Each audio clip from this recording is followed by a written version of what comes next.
And welcome to the Poison Point Podcast. This is episode number 3, and I'm super excited to bring it to you guys. Our podcast will be uploaded every Friday at 7 p.m. Eastern Time. We're recording a little later than I'd like to in terms of the timing, but got to get you guys some material, some content, so I'm super excited for this one.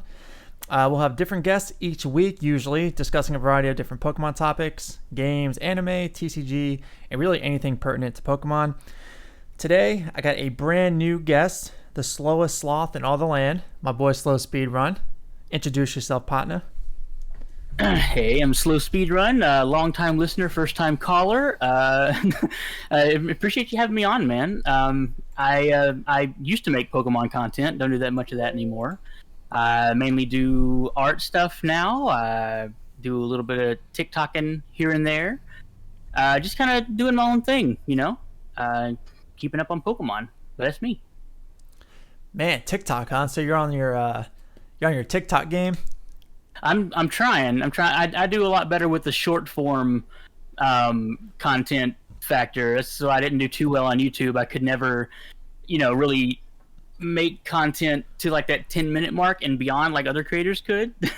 So I really had problems stretching out the message I wanted to get out in the video. So like it really drained me to try to do that. So I ended up backing off a little bit and just kind of. But when TikTok came around, it's like a minute. I could do a minute, and even if I'm not doing the same like theory videos, I can be dumb for a minute. That's great.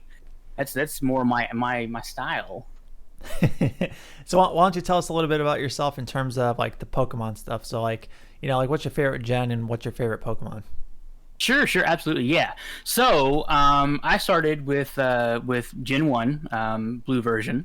My favorite gen has to be Gen 2.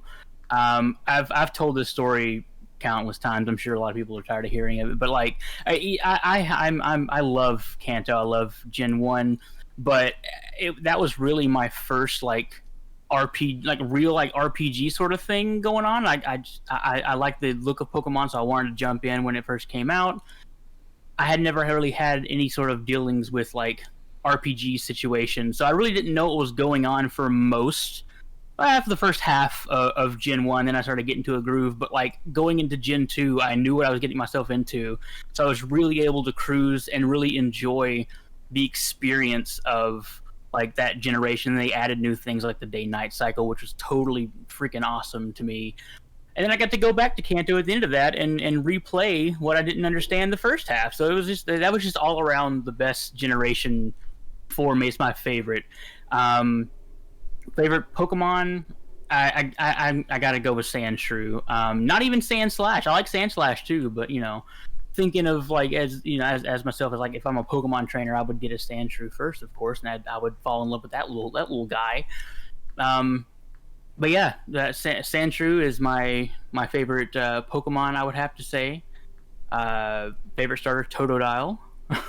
You want to know that from Gen 2? Yeah, I love Totodile too. Yeah, the anime really brought that starter to life too in terms of like personality. That was like the first starter we saw that had like its own unique personality in the anime. Oh my god, such a personality. Oh my jeez. Yeah, it almost, at least I don't know how it did in other like parts of the world, but I feel like it made most people feel like they had a dog in the house, and that's what people thought of, like having like this energetic dog running around your living room all the time. Like I felt like that's what Totodile was in the anime. That's hitting the nail on the head right there. That's exactly what he's like. He's like a little leapy dog. That's what he is. Yeah, he's a gator dog. That's bipedal. Never thought about that. Mm-hmm. That's awesome. Yeah, I'm chock full of them. But yeah, cool, man. That's good background. Sandshrew, I like to think me and you both have unique favorite Pokemon. I know Nidoking may seem like more of a, I don't know, mainstream like, but I honestly don't know a lot of people. There's a few people that I follow on Twitter that are Nidoking stans, but like I've never really like talked to really anyone whose favorite Pokemon was Nidoking or Sandshrew for sure. So, well, yeah. I mean, and see, like I feel like Nidoking was popular like early on, but like as the generations progressed, he kind of and Sandshrews never been super popular, I guess, but those two just kind of like kept going, falling further back. But we keep with it. We know what we like, and we don't switch it up. I will say this though, Nidoking is the only one in the anime that has fought Mewtwo and Mew by himself. Oh, yeah. Got bodied, but hey, Well, at least he tried. he accepted the challenge. Yeah, That's right. And the first time was armored Mewtwo, so that shit wasn't even fair from the get-go. No. Anyways. No, Mewtwo cheated, to be fair. Yeah, he really did. Genetic bastard. All right, but anyway, so let's get started. So today we got a few topics we're going to talk about. Pokemon Unite released last week, so we're going to talk a little bit about that here in the second segment. The first one, we're actually going to talk about some Pokemon Snap. So we have two different perspectives. Slow played Pokemon Snap. I personally have not played it. It's just a game at the time. I was actually in the middle of playing Ghost of Tsushima on PS5, so I was like, I've got to finish this game. If I don't, may not go back to it. So I'll say Pokemon Snap for some time. I'll end up playing it, but that's going to be what we're going to talk about first. But real quick, let's just do our quick news breaks to see what Pokemon news we have. We honestly don't have a whole lot. Looks like Pokemon Masters, the mobile game, has a new story event called Summer Superstars. So that's a new little quick hit that if you play Pokemon Masters, you probably already know about that. Pokemon Go is doing a Ultra Unlock side quest type thing. So there's a variety of different tasks that you can complete, and that will, I believe, work toward like unlocking the Ultra Go League, I think is the new thing that they're trying to do. So for those that are heavy into Pokemon Go, I play it somewhat regularly, but I'm not like a hardcore player by any means. So those, feel free to let me know in the comment section what's going on with that. And then last but not least, we got Gardevoir coming to Pokemon Unite, which was insanely fast to be having a new character already. But yeah, it looks like Gardevoir is going to be a speedy attacker. Maybe not speedy, but definitely offensive, is a good scorer. So basically Zeraora and Lucario, essentially, and Ninetales. So it's just going to be another one to really frustrate us when we're playing. It's funny, in the Pokemon Unite data mine, it was posted on Twitter, they actually found Nidoking in the data mine. No. Yeah, so Nidoking would be a perfect Pokemon for Unite. Are your dreams about to come true, Nido? I hope so, because I don't give a shit if I don't care if he's a bad player or not. I'm using Nidoking, and you can't tell me otherwise. But I would never try to tell you otherwise. I respect you, man. Oh, dude, he's the perfect Pokemon for Nidoqueen. Would be great too as like a support character. Yeah. Or just like a more balanced, because Charizard's a balanced type, so I think Nidoqueen would be perfect, because we can't forget Nidoqueen. We got to give Nidoqueen some love too. But oh yeah, of course. But okay, cool. So let's jump into Pokemon Snap. So Pokemon Snap released April of this year. It was the first brand new Pokemon game to start off the 25th anniversary. I know when it was announced, everyone was super excited for it. I think at the time last year sometime, it was when it was like revealed, and we got like a logo and stuff, and everyone was super pumped because we've been waiting for this for like 20 years, and then it released 20 years. Oh god, 20 years. Something crazy. It just tells us how old we are. But yeah, go ahead, and I'll just kind of let you tell us a little bit about it for those who maybe haven't played it like myself, or for those who have played it and just want to hear your thoughts on the game. So I'll kind of be taking a slight backseat in this conversation, but I'll be asking some questions, and Slow will go ahead and give us what he's got. So go ahead and take us through it. When you started the game, what were your initial impressions of it, and what are some of your favorite things about the game? Absolutely. Okay, so I mean, like we already talked about, 20 years in the making. A lot of people had lost hope. I never did, of course. I knew at some point we were going to be getting that Snap 2, especially with the Switch. You know, it's perfect. Got the gyroscope, everything. It's like holding the camera anyway. It's great. It was immediately a pre-order day one buy for me and my wife. We both got a copy because we can't be sharing that. You know, we gotta play at the same time. So anyway, so right off the bat, first impressions, like it hit that nostalgia, you know, the huge portion of my brain for nostalgia. It hit it and just, you know, kept on punching it through like the first half of the game. It was just like just reliving my childhood, but shinier and more beautiful. I feel like I can honestly say that everything that the original Pokemon Snap did. Pokemon Snap 2 just amplified it. It did all the stuff correct, and then did more things that were really good as well. So, I mean, with you got it's still on rails, which that's fine. That's what the first one we all were used to that. I didn't expect anything different from that. But you got, like, once you play a level a certain amount of times, and like you uncover enough information and take certain pictures of Pokemon, you can unlock a different like path through that level. So you basically get in a second level, like in that same level. So it's like they've taken the replayability. We played the same eight, whatever, I think it was 8 levels, 7 or 8 levels in the first one. I can't tell you how many times I replayed the exact same thing with the exact same Pokemon doing the exact same thing. And I was happy to do it. And honestly, if they did the same thing in this one, I probably still would have been happy doing that. But they didn't. You get, if you take a picture of certain Pokemon, the next time you play, they'll do something different, a little different, So you get in a different picture, and then, like I said, you get branching paths. So you're playing the same level, but in the B version of it. The replayability of this one is so insane, and I absolutely adored it. I have to confess that I haven't actually beaten it yet because so I have ADHD, and so as a kid that correlates into not having any money but having a lot of time. So your ADD kind of deals with what you got. But now it's kind of the opposite. I'm an adult. I have a little bit of money, but I don't have any time. So I really have to pick and choose when my ADD kind of like tells me what I'm going to be doing.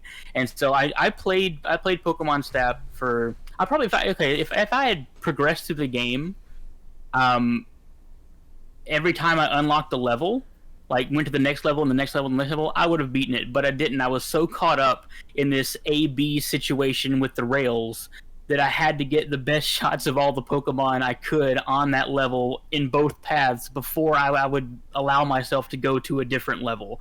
So, I mean, I could have beaten it easily, but I kept grinding on this A-B situation, and it wasn't a bad thing. I don't even feel bad that I haven't beaten it yet, because I know that it's when I pick it up again, whenever my ADHD will let me, I still have new things to look at, and I'm totally happy going back to the previous levels because I know there's shots I haven't gotten yet. So I mean, that's really that's like the gist of it. It has more story, I feel like, and I know for a fact it has more story. So you're not just it's not as simple as it was back in the N64. So they've built on it more in that way too. Because I'd absolutely adore this game. It does better everything that the original did, plus more. I guess my only complaint, and it's not really even a complaint, because like it's just a part of the game, are like the Lumina balls. I just don't feel like they make that much sense. Like, they do a thing, and that's fine, but like it's not like a cool thing that makes sense to me. It just like it makes Pokemon glow, right? And then sometimes it'll make them do something a little different. It's how you interact with like a lot of the quote unquote boss level Pokemon. It's how you can get pictures of them. But like the grand scheme of things, I thought it was a little dumb, because like in the first game you had apples. Yeah. But Pokemon eat apples. That's cool. That makes sense. That you throw it, they go to it, they do something cool because they're happy you fed them. Then you had pester balls. Also really cool. I mean, that makes sense. You throw it, it makes a big stink cloud, and they don't like it. Okay, cool. I wouldn't like it either. I don't want that going off in my pod. So, you know what I'm saying? But like the Lumina balls, I mean, I get it, but at the same time, like, why? Like, it doesn't make sense in like a what do you call it? I can't think of the word. I don't know. A conceptual, I guess, doesn't make sense to me. But I mean, it's in the game. It's whatever. It does its thing, and I still use them for, to the fullest of their abilities. So there's that. Yeah, Bandai Namco developed the game. which I was super excited about because they do such a good job with visuals. Like, Oh, absolutely. there's something about the way they do grass. To me, that's just like super fascinating. Like the way they just make it like so immersive. Like if I don't know if you've seen any clips for like Dragon Ball Kakarot. Oh no, I haven't actually. Just the world. Like after this, go just watch a trailer of it and just look at the grass and look at the landscape, and you'll kind of see what I mean. Just how like sharp it is, and they did that with Pokemon Snap really really well, and it just looks super good. The models were shaded perfectly of all the Pokemon, but yeah, I thought the Illuminous thing was pretty interesting too. But I think that was their way of like, they knew the environment was going to look really good, and they were like, how can we encapsulate the Pokemon's visuals while not, overshadowing the environment too? Like, how do we do both? So right. And yeah, like when I first saw it in like the first trailer it was appeared in, I was like, oh, okay, maybe they'll explain that more in the game. Like maybe that. I mean, it was cool in the trailer because I'm like, oh, okay, maybe let's. I can't wait to find out what that's all about. And then that was pretty much it. So is it just like a spontaneous? Like, is there a way to trigger that, or is it just spontaneously they? Well, I mean, it's like an item. It's a ball that the professor of that island region developed to bring out certain energies in the Pokemon. And I mean, I don't know what I was expecting, and I'm not even saying like it's not even a bad, like it's just my least favorite part of the game. Like I don't even think it's a bad thing. Like there's something new in every Pokemon game for the most part. So you're like, okay, this is for this game. It's not my favorite, but okay, it's part of the game, and I play it because I like the games. So yeah, there you go. Yeah. So what was your favorite encounter that you had in Pokemon Snap? Like your favorite shot that you took, and why was that your favorite? Okay, all right. So I think okay. What my favorite shot so far that I've gotten was in there's so many. Okay, obviously when I found out Sandshrew was still in the game, that was pretty awesome. But that's just because he's my favorite Pokemon. I think my most like whoa moment that I can think of right now was it was like an ocean level, and you're out in the ocean, and I was focused on getting a picture of, I don't know, a Wingull or something, and then I turn around to where my cart is going, and all of a sudden my screen's just entirely like just blue, just a flat blue, and I'm like, what's going on? And I turn a little bit, and it's a Wailord right in my face, and I'm like, what the oh my god. And that so I mean, I got a picture of it, but it was just like his eye because it's all I could fit in the frame. But that was like the so far like the biggest wow moment. It just caught me so off guard. I was not expecting a Wailord to be in my face hole right there, just like right. It was amazing. So Wailord is in the game. A Wailord's in the game. He's and Wailmer, the Wailord's in your face, and it was awesome. That is hilarious. I got to see some YouTube clips. There's got to be some because I don't remember seeing any memes, but there's got to be some funny YouTube videos of people running into Wailord. Because I know in Sword and Shield there's like, the one Wailord encounter that you can get in the DLC, but apparently Wailord doesn't come back for like, I think months or something crazy. Are you serious? Yeah, like you go encounter it it's Isle of Armor. You go encounter an Isle of Armor, and then it like just doesn't come back. I remember Joe posted from Cerebi. He posted like, okay, so the Wailord actually does come back, but it was much later, and I just thought that was funny. That's great. I like that a lot, actually. That's pretty funny. Yeah, I guess it's realistic. I don't know what Wailord's based off of. Like what I imagine a great whale or blue whale, but hey, I think a blue whale. I think some whale, some giant whale. Probably a blue whale. Yeah, probably a blue whale. That'd make the most sense. But well, that's cool, man. That's a cool experience. Now, Nidoking's not in Snap, is he? Not that I've seen. Damn. Well, the disrespect. Hang on. Actually, is Nidoking in Pokemon Snap? Oh, we're Googling it. I'm googling it because I kind of feel like maybe I did see him. I don't know. It's been a minute. Like I said, it's been a minute since I played.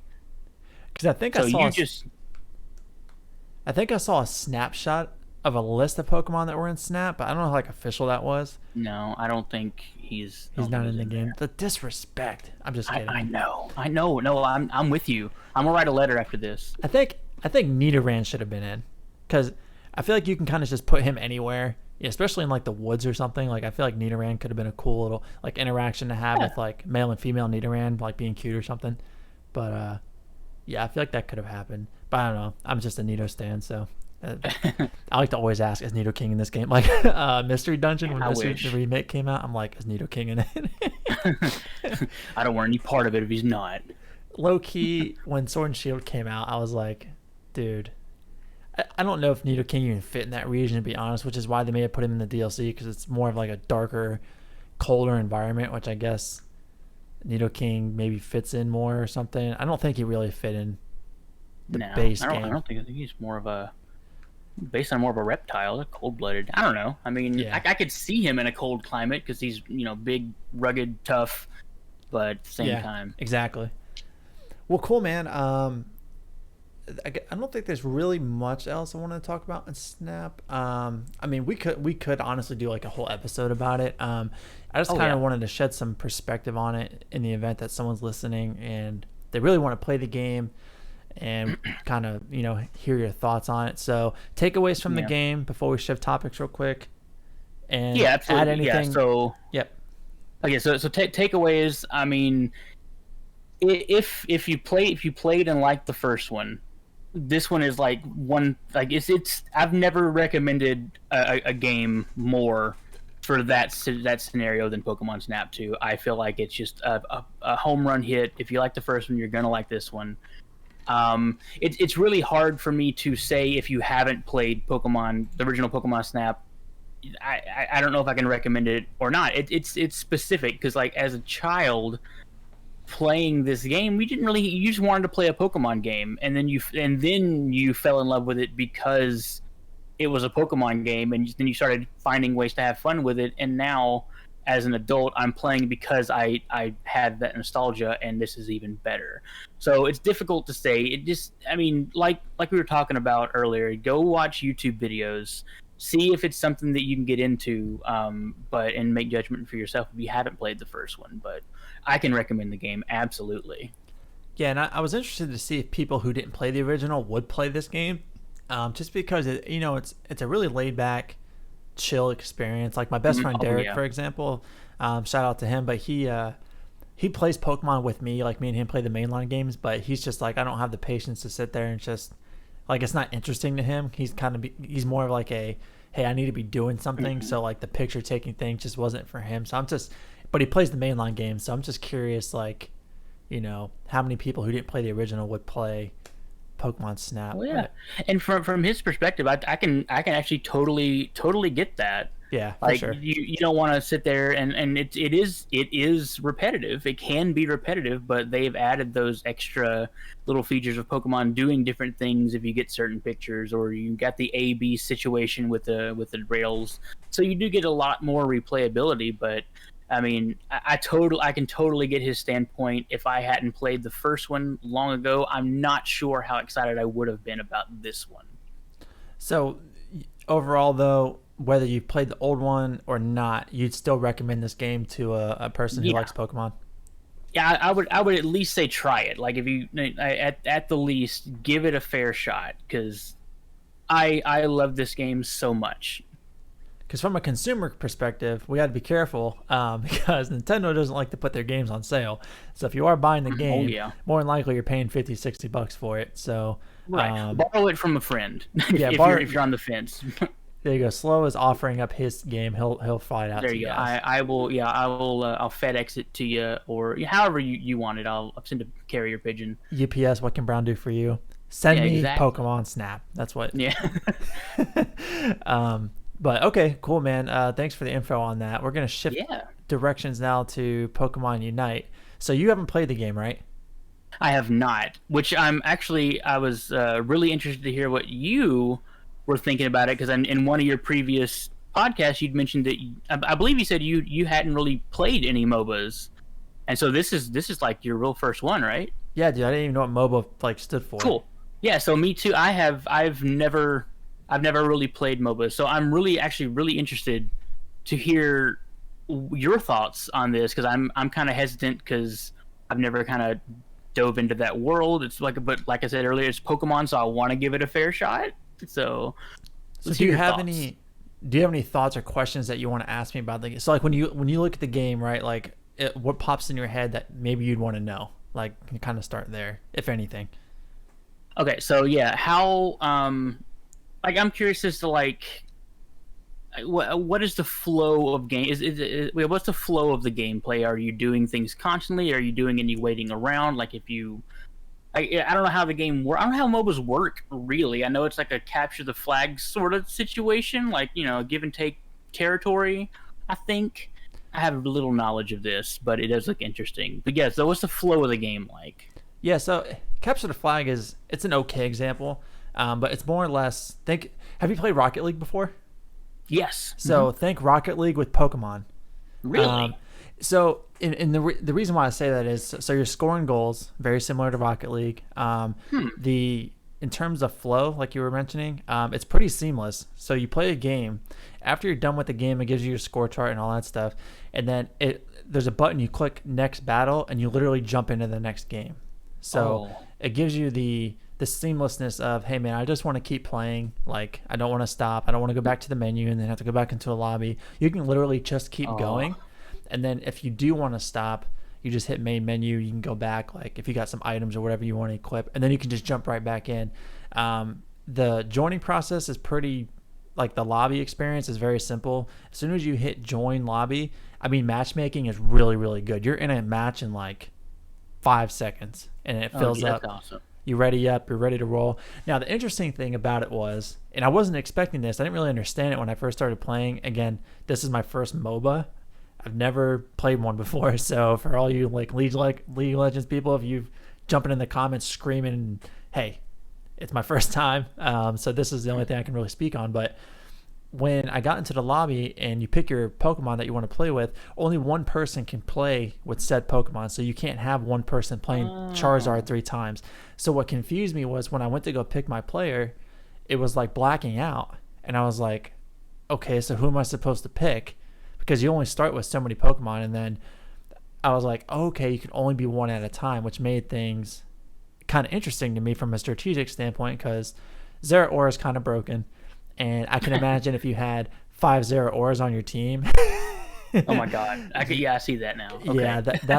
that's why it makes sense to me. It took me a second to kind of understand that, but yeah, it totally makes sense. But yeah, so you can only pick one Pokemon at a time, and what you kind of have to look at, and this could just be me being more strategic, but you want to see the rest of your team and who they pick, because if there's some support characters, then you know if you pick Zeraora or Lucario or Gengar, you can kind of be more aggressive because you're playing with a healer or you're playing with someone who can provide some defense like Snorlax or Crustle.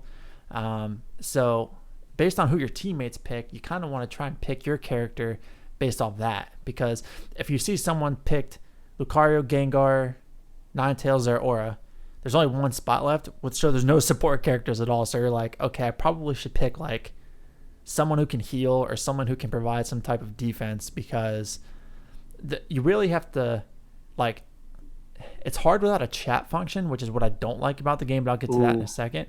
But you really do have to coordinate in some type of way, like a strategy. Like if I'm playing a game and I hop in and I see that someone has Snorlax or specifically Slowbro, I follow the Snorlax or the Slowbro because they have certain abilities that allow the attackers to do things a lot easier and completely own people. Um, so yeah, you do get, from a strategic standpoint, it's very strategic from the moment you're picking your Pokemon. Now, that could just be me, like, you know, 4D chess type thing where I'm like, I want the perfect strategy or whatever. But some people just pick whatever mon they want to use, and then you have fun. But each Pokemon has abilities, like move sets, so you can pick which one works for you. They all have different cooldown times.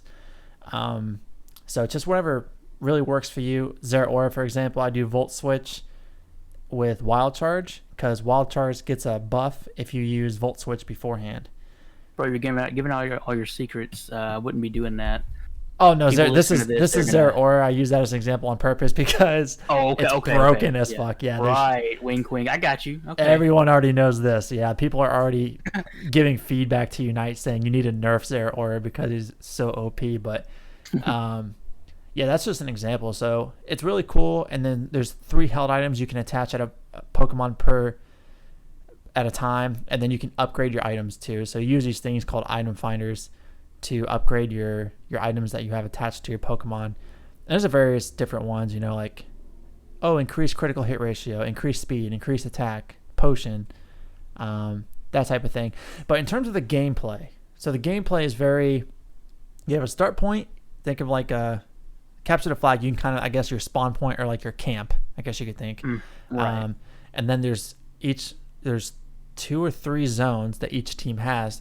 In every Pokemon you knock out, you get Aeon Energy. So you want to get as much Aeon Energy as you can, go to the other goal and score those points. The team with the highest score wins. So I use Rocket League as an example because you're essentially just scoring goals. Right. That's all you're doing. And it's, Rocket League, you want to knock out the other cars so you can get the ball and score. Pokemon Unite's the same thing. Knock out as many Pokemon as you can. The only thing that can happen with that, though, is you can get caught up in KOs, but you're not scoring any points. So you have to kind of be cognizant of, okay, cool, I got 10 KOs, but I only scored 10 points and my team got killed. Right. Okay. Yeah. So in the long run, KOs don't really mean much besides getting you the energy to actually score points. So KOs are good, but it's not like your main focus. Yeah, because what I find myself doing is I get in like this vengeful mode where I'm just on a roll, like getting KOs, and then I forget how much energy that I have. And as you level up, you can hold more Aeon energy to score more points because you level up throughout the level. So each match is 10 minutes. So your Pokemon evolve as you're playing. So like if you pick Charizard, you're actually starting as Charmander. And then... Oh, yeah, I remember seeing that. Okay. Yeah, so at level 5, you evolve into Charmeleon, or excuse me. Yeah, level 5, you evolve into Charmeleon. Level 9, you evolve into Charizard. And then that's your thing. And you just, like any Pokemon game, you beat Pokemon, you get experience. And see, the 10-minute round thing is like a lot more digestible for me. Because like back several years ago when like all my friends were playing League of Legends, they were trying to get me into it. And I was like, okay, cool. Well, like, they were like, yeah, if you got to play the whole round, the whole thing, otherwise if you drop out, you actually get penalized. I'm like, okay, cool. How long do the rounds last? About an hour. I'm like, I can't guarantee I'm going to have a full hour to sit down and do nothing but this game.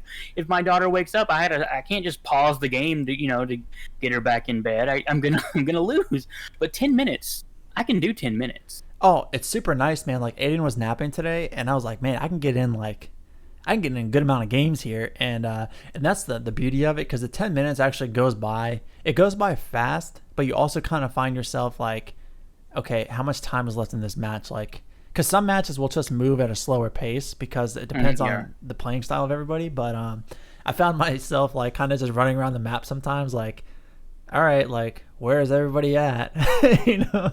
But it's actually really fun, and I initially wasn't going to play it because Tencent's kind of shady with some of the things that they do and things I've read. But in terms of like just the game, I was like, I'm not really sure I'm going to like it. But I kind of felt obligated, for content, the podcast, maybe YouTube if I wanted to make some video or like a review on it or something. But I was like, let me try. I knew a few of my friends were playing it.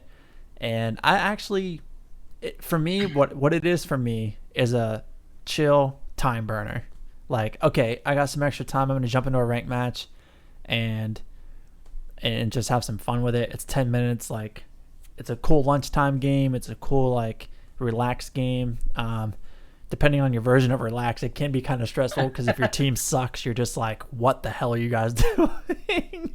You can actually go on my Twitter feed and you'll see pictures I posted. There's one I posted today. My team just sucked.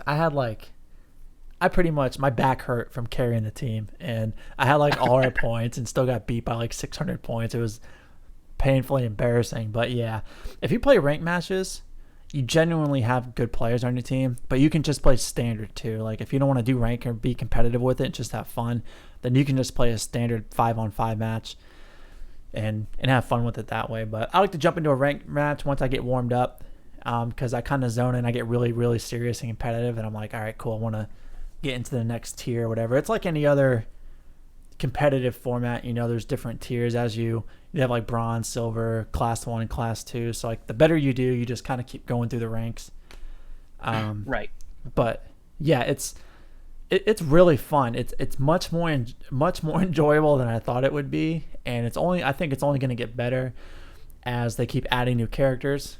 I'm excited for Gardevoir. I think that's going to be cool, but I'll start getting into like kind of my feedback, I guess, but like one of the things I'm kind of worried about is that there's too many Pokemon. Like I wonder how flooded the meta is going to be for that game. Like, does it become too convoluted, and does it kind of become too much for casual players to kind of jump into? Because one of the heavy critiques about this game is you can only get 2,100 Aeon energy per week, which is a problem because you use the Aeon energy to unlock Pokemon.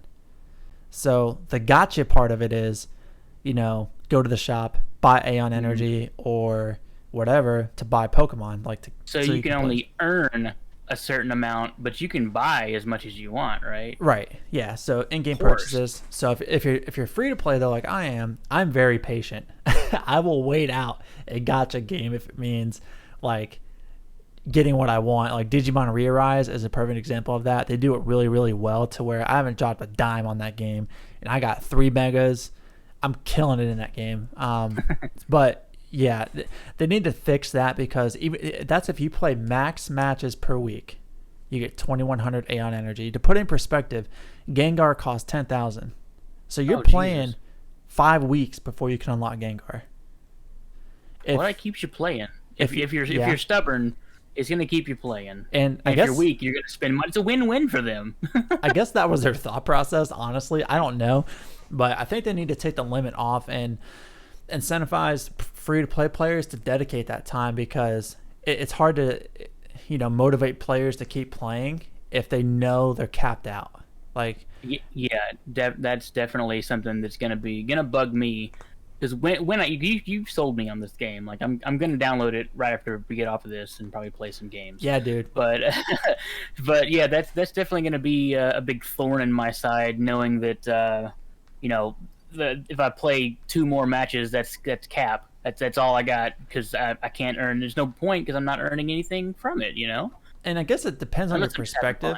You could view that as a positive. You could say, okay, well, I'm done for the week. I'll just hit it up again on Monday and take a break from it. I guess that's one way of looking at it. But for me, though, like if I'm going to play like on my lunchtime at work or something, if I could hammer out some games and earn more, then I would do that. But again, you have to incentivize free-to-play players to play more. And if you cap us out, then it doesn't really incentivize us to do that. It kind of just tells us, okay, we have to spend money, which I understand is the point of the game, or, you have to, find your rhythm for it. But, and then the only other thing is you really only play on 2 levels, which is kind of boring. Man. They need to add in a lot more levels to make it more fun. I'm sure that's coming. That's got to be coming. Yeah, it's got to be. I mean, especially for, I think they should have the most maps for just the casual, normal standard mode, not so much the rank stuff. I think the rank matches could be cool if they added in some environmental things that damage your Pokemon if you ran into them, to make the competitive more competitive. I think that would be really cool. But yeah, they just need to add more maps. Take the cap away. I kind of have an opinion in regards of, this Pokemon's broken. So this is how I think of it. So Zeraora is a mythical Pokemon. Zeraora is extremely strong. Its base stats are 600 like any other mythical in the mainline games. For it to be OP, it's supposed to be that's Zeraora. It's supposed to be a really strong Pokemon. I feel like if you nerf it and make it as strong as a Slowbro is good, but you're kind of taking away the point in using a Zeraora. You know what I mean? It's not that it's an advantage. It's just Zeraora strong, so you got to come up with a strategy for that. Right. I just feel like we kind of are in a we're in a more impatient society when it comes to games. So like when we're consistently getting our ass kicked by something, our only knee jerk reaction is we need to nerf this thing. But yeah, I kind of have a twisted opinion on that. And trust me, I'm a Zeraora user, but I've gotten my ass kicked by other Zeraoras who are better than me at Zeraora, and I feel you because oh man, there's always a better Zeraora. yeah, but it's honestly, hey, the game is fun. I recommend it to anybody. There's a lot more positives than there are negatives about the game. So I'm interested to hear your thoughts. Maybe the next time you come back on a podcast, you can kind of give me your. Obviously, you can DM me. I want to hear your thoughts offline. But I think it'd be cool Absolutely. for you to tell us your thoughts at a later time. But did you have any other questions about Unite? Did I kind of touch on everything? Yeah, I mean, like I said, you sold me on it. I was already probably going to download it anyway, but like now I'm actually more excited to get into it, having this conversation with you. Still kind of bummed about the hard limit on the thing. I think it may have been better if like they had maybe had a soft limit, like you hit that certain point, and then after that, every game is worth like half the amount, and until that next week rolls around. That way, you're still earning something, but like it's still going to get into some people's skin. They're going to want to spend money because that's the whole game. But anyway, yeah, no, I just wanted to say that one thing about because I was thinking about that when you were talking about it. But Yeah, but yeah, I'm totally excited to jump in and get my first MOBA on and see what it's all about. Yeah, man, it's fun. For those of you listening who maybe not be playing it yet or are on the fence about Tencent and all that stuff, and for those who are kind of worried about Tencent's business decisions, I'll put it that way, I guess. I did read through the terms of agreement in its entirety on and what data they're collecting, who they're sending it to. Like I read the entire user agreement because I was kind of on the fence, like maybe some of you are, and again, if they're doing something shady, they're not going to put it in front of our faces, right? But Yeah, there's nothing on there in the user agreement that's concerning to me. It's pretty standard stuff. So take a read if that's kind of what you're worried about, but I don't think you guys have anything to really worry about anyways. So just if that's in the back of your mind, I just want to throw that out there. All right, cool. So I think that'll end our Unite discussion unless you had any last minute thoughts or questions. No, I'm good. I'm good. Cool. All right, so we're going to jump into actually Legends Arceus. So Slow wanted to actually talk about this because we haven't gotten his thoughts, and we're just both genuinely excited for the game. I think a lot of people are, and I guess we can just kind of start with, like what do you think? Like, so when you saw the game, what were your impressions of it, and like what are you most excited for? All right, so first impressions right now. It's like I was not believing what I was seeing because even though this is the type of game I wanted to see from the Pokemon Company, Game Freak, all that kind of stuff. I wanted to see them take a complete right turn into left field, and do something more adventurous. And I never thought they'd do open world. Like that was a hope. I just wanted to see something different. So the fact that I got open world, that was like up there in the top of what I wanted.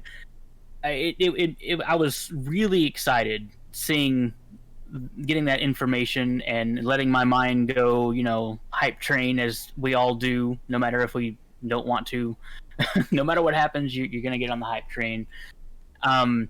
Then I started thinking about it. I'm kind of mixed on it now because this is really their first foray. I mean, okay, Sword and Shield sort of, kind of did. They tried open world a little in the wild area, not really.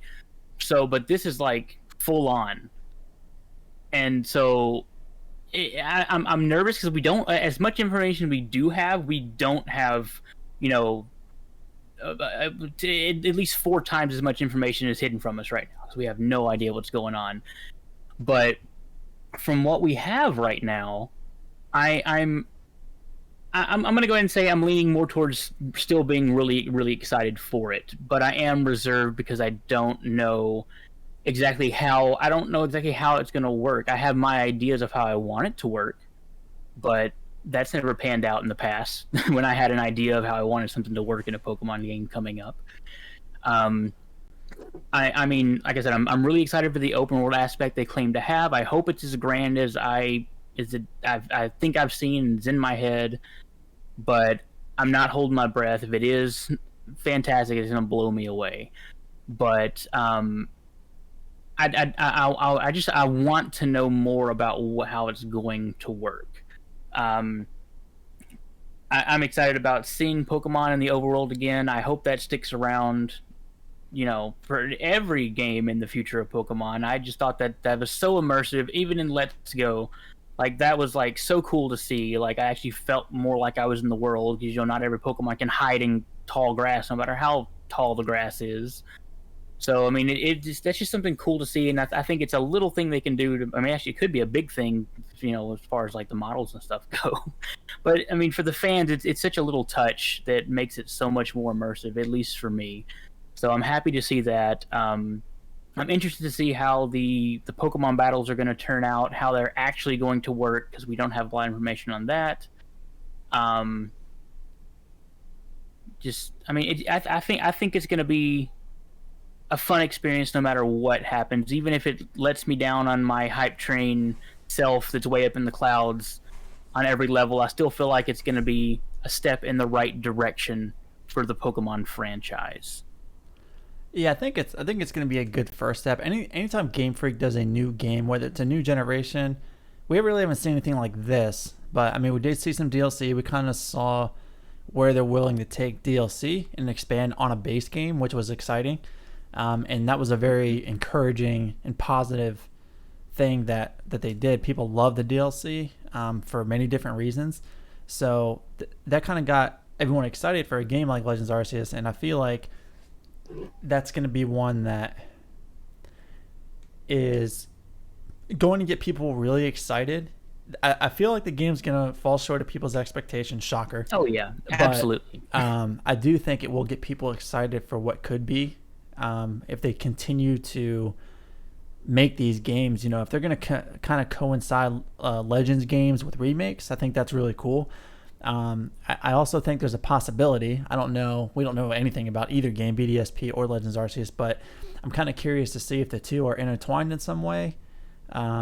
Because if you're coinciding it with a remake game and that's a continuous thing, then I just wonder if there's going to be some functionality between the two. They are two very different games. Oh, So I don't know. Maybe it's just they want to delve into the story more and tell a complete story, because Legends Arceus is obviously a prequel, and then BDSP is current time. Or at least that's what we think it is based on what they've told us. So right. I mean, from what everybody's saying, that's everybody keeps saying it's like it's a 1-for-1 remake. So I mean, obviously, I guess that. Well, I mean, I guess yeah, current time. and if it is, I would say yeah. hey, I'm still gonna have fun with it. I love Gen 4. If it is a 1-to-1 remake, so be it. It's probably gonna have a lot of quality of life fixes. It's gonna have some new things. It's not just gonna be plain Jane. Like there's gonna be some cool like twist. I'm sure there's not gonna be HMs. I'm sure there's gonna be something to work around that. Oh yeah. The Bidoof slaves are all gone, I think, and we're not going to have HM Bidoofs running around. You mean Bidoofs aren't going to be useful anymore? I know. I don't know. They might have to find a new use. What are they going to do? They might have to find a new use for him. Maybe they'll buff him or something. I don't know. You see Bidoofs with cardboard signs will work for HMs. Bidoof the god. Yeah, no. Yeah, no more. He's fallen. He's. No. I mean, what are your real quick? We got a few minutes. What are your expectations for the game? My expectations is for like you said, it's not going to live up to expectations in like any sense of the way, because they've given us so little, and our imaginations run wild. Luckily, I feel like I've learned to. I have a happy balance where right now I'm in cloud nine, letting my imagination run wild. But I also know that I understand that it's not going to meet those expectations. So I'm going to be able to bring it back down to earth, closer to release, when we get more information. Like, oh, okay, it's not what I expected, but it's what they can do. It's fine. I understand it's their first real foray into the whole open world thing, but I forgot where I was going with that.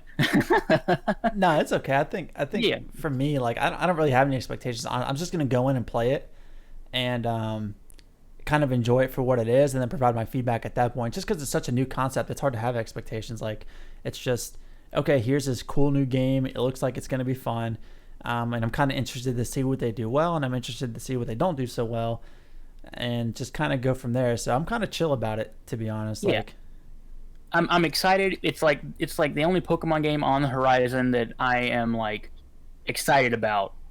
So I mean, I have to keep my expectations low and like but I am genuinely excited for it coming up, and I'm gonna keep looking at the news for more on that. for sure. And hopefully we'll get some news this week. But that's gonna Oh end my god, I our hope so. Legends Arceus conversation. We actually have some questions from people on Twitter that I want to get to. So we'll go ahead and use the remaining time that we have to answer those questions. I got 4 here lined up. So the first one, Kyle Tilley on Twitter at Kyle Tilley3. His question is, what generation is your favorite? Only taking into account the Pokemon themselves and not anything to do with the games and their stories.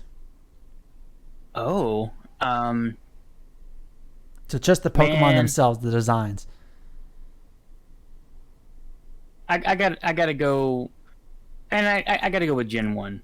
I do, like, cause that's where it all started for me. Like, I've had so much time to fall in love with each and every one of the Pokemon, no matter if it's good or, because they do have bad designs in Gen 1, but like that has to be my favorite as a group of Pokemon. And mine kind of bounces off yours. So Gen 4 would be my favorite because they gave Gen 1 Pokemon that extra step. So Electivire, Magmortar, Ooh, yeah, they yeah, gave Pokemon like not that, and it was a unique way I think they did it. So I like the direction they went with the Pokedex. I love all the designs for Gen 4. Damn near basically love all of them. So for me it would be Gen 4. oh, great, yeah, absolutely. Um, Titan underscore Melmetal, I think. His display name is Arcane on Twitter's asked, do you think that adding new Pokemon would be a great incentive for players to buy Legends Arceus? Like new like creating new Pokemon Yeah. for. Oh, I think that okay. So that's one of the things that I am actually, my imagination runs wild with. I keep feeling like they're gonna have like basically Pokemon, previous versions of Pokemon that have gone extinct or just like evolved out in modern times. I think that'd be really cool, a really cool idea. But yes, to answer the question, yes, I do think that would be a good incentive to get people to play. I mean, and that's how I think they do it. Yeah. I think adding new Pokemon is always good incentive. Like, Oh yeah, just depends on how many they would add. I think it would have to make sense with the world. I think they may do some new Pokemon, but in more of a environmental helpful way, like a ride Pokemon or a fly Pokemon, or like something that helped humans pre-Sinnoh, like before. Like I don't know really what that means because there's some interesting looking designs on like these leaks and stuff. So I don't know if those are Pokemon yeah. or if they're proto. Yeah. So whatever is new. Even something like more regional variants, or something Yeah. like that, some sort of time variant, like this certain Pokemon looked like this in this region back then, but since then has, you know, they now look like this, For in sure. modern days. And the last question we got, I only got time to get to this third one. I'll save the fourth one for the next episode, so don't worry. Blue Games display name is BLU3, Blue 3. As of I know yet, him. there's no real incentive for the fans to buy and play BDSP over Platinum, besides the obvious quality of life and other modding changes. We talked about that a little bit. What are the things that would make you completely sold on BDSP, assuming the best case scenario? I'm not too excited for it anyway. Especially since it's like a one for one deal. I'm not too super excited about the style. I'm sure if I played it, it would grow on me. But like looking at it, I don't really feel like the need to pick it up. Um, if I like you were more in love with Gen 4, I think I would pick it up, no question, because like Heart Gold Soul Silver, like because Gen 2 is my favorite, I picked it up, and like I that's like that is my favorite game is Heart Gold and Soul Silver. I say Gen 2, but like Heart Gold, Soul Silver in specifically, because I don't have a strong connection to Sinnoh. I don't know what they could do to make me want to buy it. People who are on the fence, that kind of thing. Yeah, and unfortunately, I have to answer this kind of quickly, but for me, it would just be make everything they did in Platinum better. So the villa that you get, and enhance on that. Underground experience, make that much more fun, make that more interactive. I think you can get creative with those two things, and I think that would just make the experience better, because I don't think there's going to be too many crazy changes with it. But thanks for the questions, guys. I appreciate that. I'm going to do this every episode. That way I can try to get everybody else involved and ask some questions. But we are out of time. This is a shorter episode, which, is fine. We did a 2-hour killer last week. So, Slow, I appreciate you being on.